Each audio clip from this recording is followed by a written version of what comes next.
جھوٹا ہے، یہ کذاب ہے، یہ مکار ہے، یہ دجال ہے. علمی کتابی نہیں ہے تو دنیا کا سب سے بڑا فسادی ہے. اجہل آدمی، وہ انجینئر بدبخت، یہ جہلم کا جہنمی اور جہلم کا وہ بدبخت. انجینئر مرزا مردود، جھوٹا کذاب. جہلم کا انجینئر مرزا محمد علی نیم راستی ہے. راب سے شیعہ کا ایجنٹ ہے. وہابی ہے. قادیانیت اور رفس کا جو مکسچر ہے یہ شخص. فرقہ تو میرا کوئی بھی نہیں ہے جی. اسلام میں فرقہ واریت حرام ہے. ان الذين فرقوا دينهم وكانوا شيعا لست منهم في شيء. بے شک جن لوگوں نے اپنے دین میں فرقے بنائے اور اپنے آپ کو گروہوں میں بانٹ لیا، اے نبی آپ کا ان سے کوئی تعلق نہیں. واعتصموا بحبل الله جميعا ولا تفرقوا. دیکھو اللہ کی رسی کو مضبوطی سے پکڑ لو اور فرقہ واریت میں مت پڑو. غدیر خم کی حدیث میں اللہ کی رسی قرآن کو قرار دیا.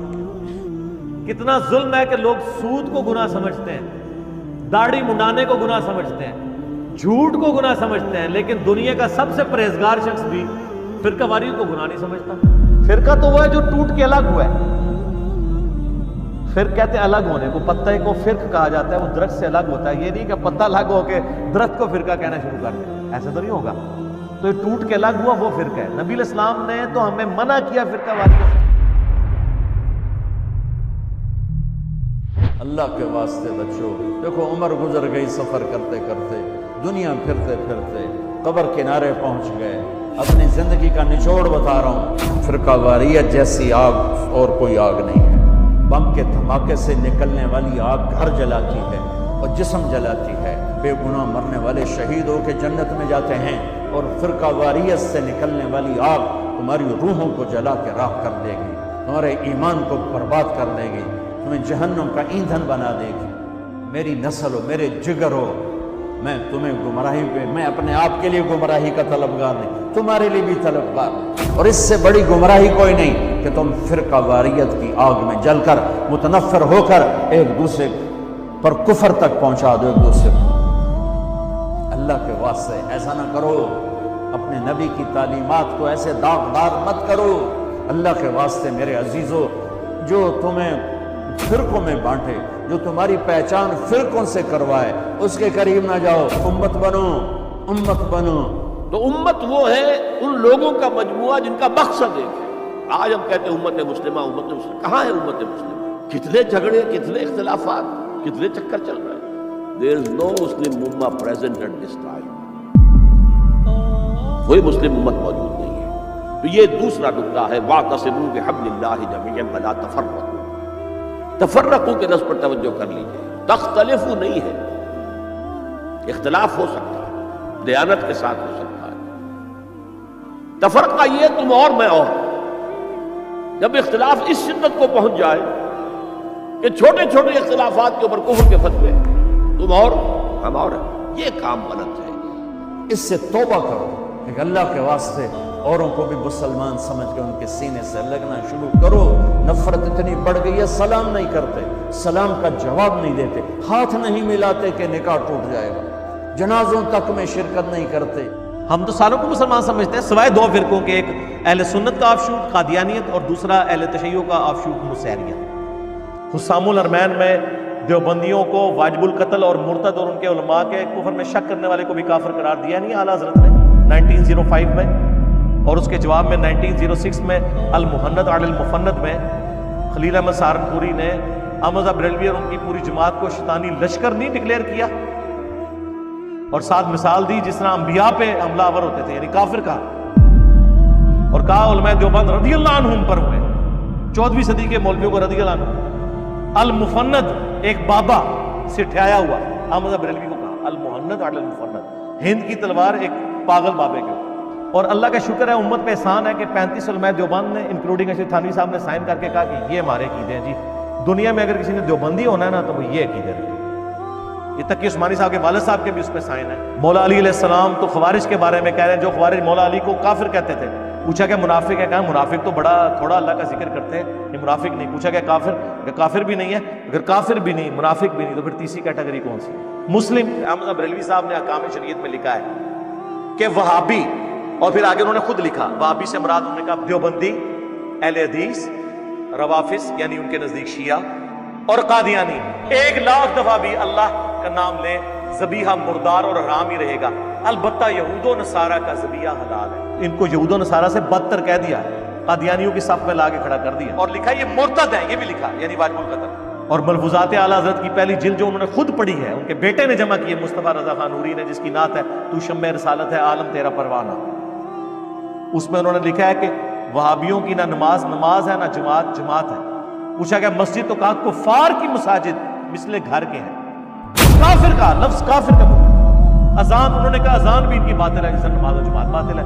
سنن کبری البیہقی میں موجود ہے, عبداللہ بن عمر خوارج کو سلام بھی کرتے تھے, ان کے پیچھے نمازیں بھی پڑھتے تھے, اور کہتے تھے جب تک ان کی مساجد سے حی علی الصلاۃ حی علی الفلاح کی آوازیں آئیں گی ہم ان کے پیچھے ان کی اذان کا جواب بھی دیں گے, ان کے سلام کا بھی. لیکن اگر یہ ہمیں کہیں کہ ہم اپنے بھائیوں کو قتل کریں تو ہم یہ بات اتنی مانیں. جن کو نبی علیہ السلام نے جہنم کے کتے کہا ہے, جہنم کے کتوں کے پیچھے صحابہ نے نماز پڑھی ہے. تو سر جو لوگ چشتی رسول اللہ اور اشرفی تھانوی رسول اللہ کہتے رہے, یہ کہلواتے رہے, اب آپ کو با خدا دیوانہ باش با محمد ہوشیار بھول گئی. قاسم نانوتوی صاحب مرنے کے 6 سال کے بعد خبر سے نکلے اور دیوبند کے 2 مولویوں کی صلح کروا کے واپس چلے گئے, اور نقل فرمایا اشرفی تھانوی صاحب نے حکایات اولیاء ارواح ثلاثہ میں, یہ وہ سارے عقائد ہیں جو بریلویوں والے ہیں. اب ان عقائد کا دفاع کراچی والا مفتی کیسے کرے آ کے, اس کی اپنی عوام بھی اس کو مارے.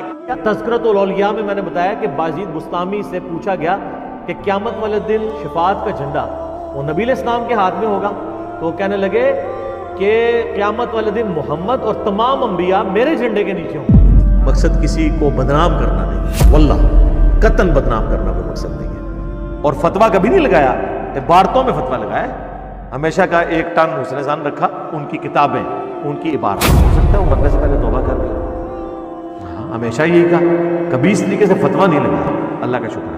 لیکن سرکار یہ ہماری مجبوری تھی, اعلیٰ حضرت سے ہی تو ہم نے سیکھا. کہتے ہیں بزرگوں سے سیکھنا چاہیے, تو بزرگوں سے ہم نے سیکھا کہ آپ نے اگر اپنی بات پہنچانی ہے تو مخالفین کی فاش غلطیاں ہائی لائٹ کر دیں تو لوگ آپ کی بات سن لیں گے.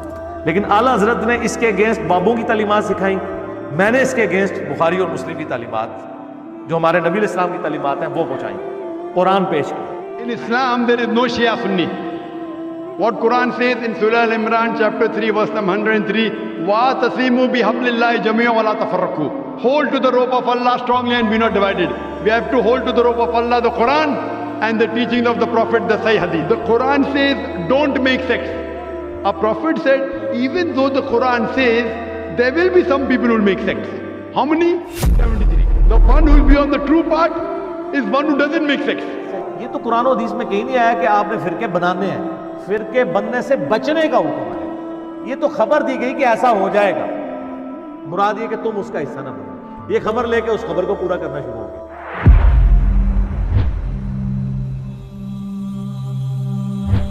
آج ہر بدبخت الو اٹھ کے جو ہے نا, ہر جاہل سے جاہل اٹھتا ہے اور تبصرے کرنا صحابہ کرام کے خلاف شروع کر دیتا. حضرات صحابہ پہ زبان کھولتا ہے. پہلے تسی ساڑھے خلاف بک بک کر دے ہو, اور صحابہ کے خلاف بھوکن لگ پہ ہو. دشمن ہے صحابہ کا, بھوکتا ہے صحابہ کے خلاف. نعوذ باللہ, ہم نے صحابہ کرام پہ کبھی بھی تنقید نہیں کی ہے. تمام صحابہ کرام نے یار 3-4 بندوں کا مسئلہ ہے. حضرت معاویہ رضی اللہ تعالیٰ عنہ, مغیرہ بن شعبہ رضی اللہ تعالیٰ عنہ, عمر بن عاص رضی اللہ تعالیٰ عنہ, اور بسر بن ابی ارطاء رضی اللہ تعالیٰ عنہم اجمعین. ہم ان کے لیے دعائیں خیر کرتے ہیں لیکن ان کا جھوٹا دفاع بھی نہیں کرتے. دنیا میں کون سا غالی رافضی ہے جو صحابہ کرام کے ناموں کے ساتھ رضی اللہ عنہ کہتا ہے؟ کسی کی جنت دوزخ کا فیصلہ میں نے آج تک کیا. میں تو آج پھر ویڈیو میں کہتا ہوں کہ یزید کو بھی اللہ نے معاف کیا, جنت میں جائے. سرکار میں نے تو صحابہ کرام کی زندگیوں میں ویڈیوز ریکارڈ کرائی ہیں. ابو ذر غفاری جی, ہم نے ہی بتایا نا کہ کیا تکلیفیں تھیں. سعد ابن ابی وقاص کی قادسیہ ہم نے ڈسکس کی ہے نا. خالد ابن ولید کی یرموک ہم نے ڈسکس کی ہے نا. جائیں ابو ذر غفاری کا کلپ لگائیں, 10 دفعہ لگائیں, 10 دفعہ آنسو نہ نکلیں تو آپ آگے گلا کیا. مرزا فسادی کے تو پیچھے اس کے بالکل صہیونی طاقتیں یہودی ہیں.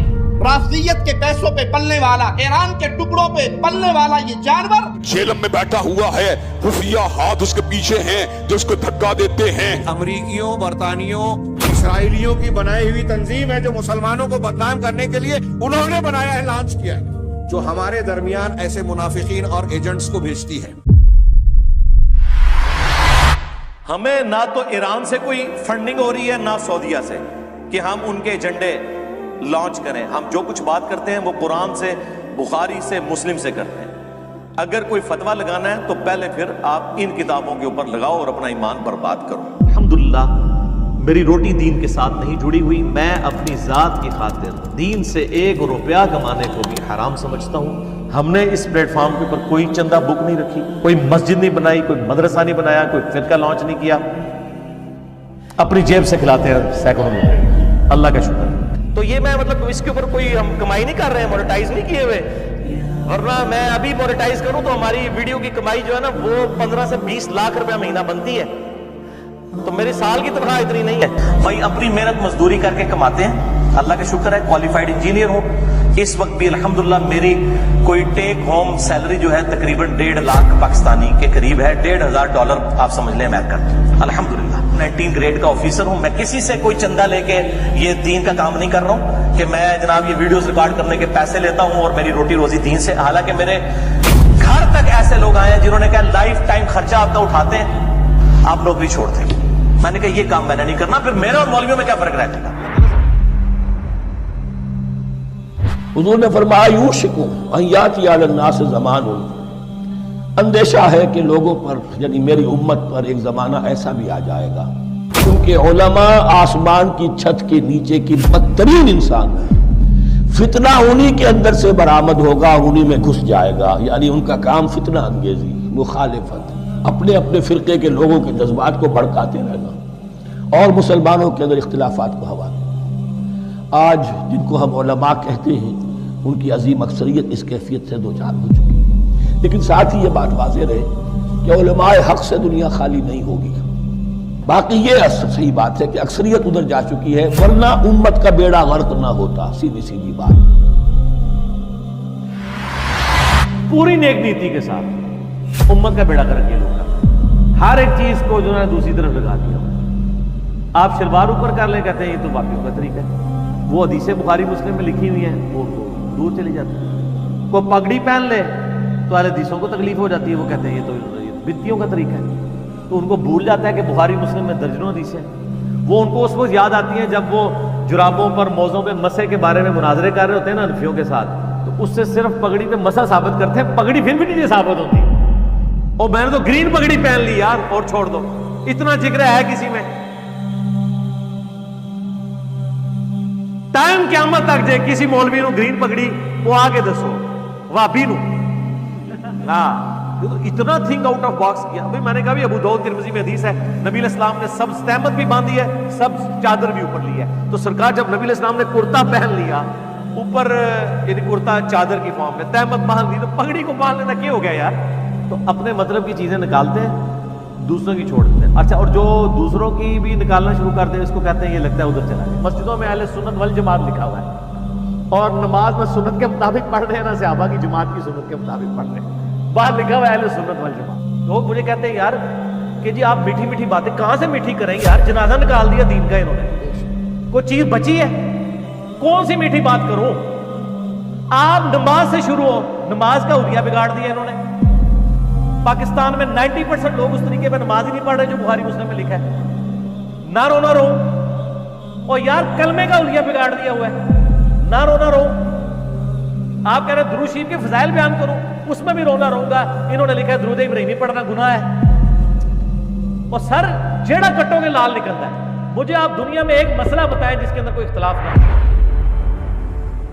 آپ مجھے صرف ایک ایمانداری سے بتائیں کہ آپ نے وہ دین لینا ہے جو ابو بکر عمر عثمان علی کو نبی الاسلام نے تعلیم دی ہے، یا وہ دین جو آپ کو آپ کے بزرگوں نے دی؟ میرا کوئی ایک نظریہ ایسا بتائیں جو میں نے امت میں نیا لانچ کیا. کوئی ایک. ہماری ہر بات کے ساتھ کسی مکتہ فکر کے گلے میں ہار پڑ رہا ہوتا ہے اور کسی مکتہ فکر کی دھوپ پہ پاؤں پڑ رہا ہوتا ہے. کوئی نئی بات نہیں. تو کوئی ایسا نظریہ نہیں ہے جس میں میں تفرد کا شکار ہوں. جہاں پہ اختلاف آتا ہے پھر ان باتوں پہ آتا ہے جس میں ان کی دم پہ پاؤں پڑ رہا ہوتا ہے. اور سر ایک کی دم پہ پاؤں پڑ رہا ہوتا ہے تو دوسرے کے گلے میں ہار پڑ رہا ہوتا ہے.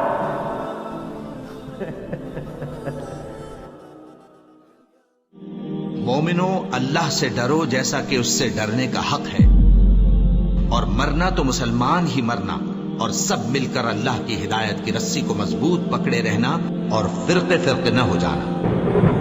اور اس شخص سے بڑھ کر بات کا اچھا کون ہو سکتا ہے جو اللہ کی طرف بلائے اور عمل نیک کرے اور کہے کہ میں مسلمان ہوں۔ وہابی دیوبندی اہل حدیث شیعہ نہیں، مسلمان